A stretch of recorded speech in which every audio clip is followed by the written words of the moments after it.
Hello, I'm Robert Bartlett.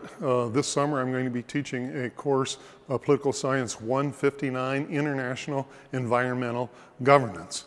The number one reason a student should take this course is to really begin to make sense of how something like environmental policy and environmental governance can happen in the international sphere, in spite of the fact that we do not have a world government.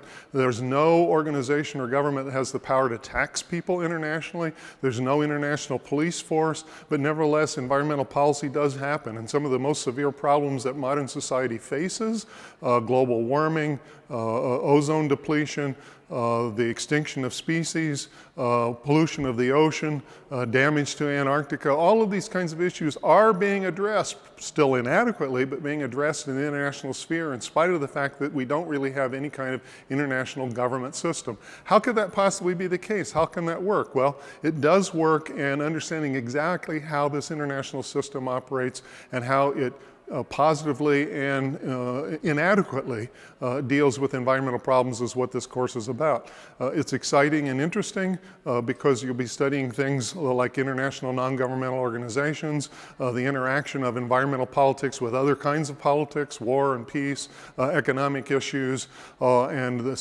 understanding the circumstances in which environmental politics can succeed, can prevail. And of course, there are some big areas where international environmental governance is very inadequate, and others in which it's been quite successful, ozone depletion being perhaps the best example of that. So we'll look at the differences between those areas and look at how one can possibly think in the future about designing international governance systems differently. Specific degree requirements, students who take this class can of course count it toward major or minor in political science. It certainly counts there.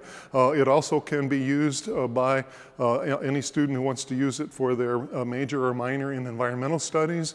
And you could ask your advisor, but it ought to also count in certain kinds of concentrations for people majoring or minoring in natural resources with the Rubenstein School. So there are lots of ways for this course to count.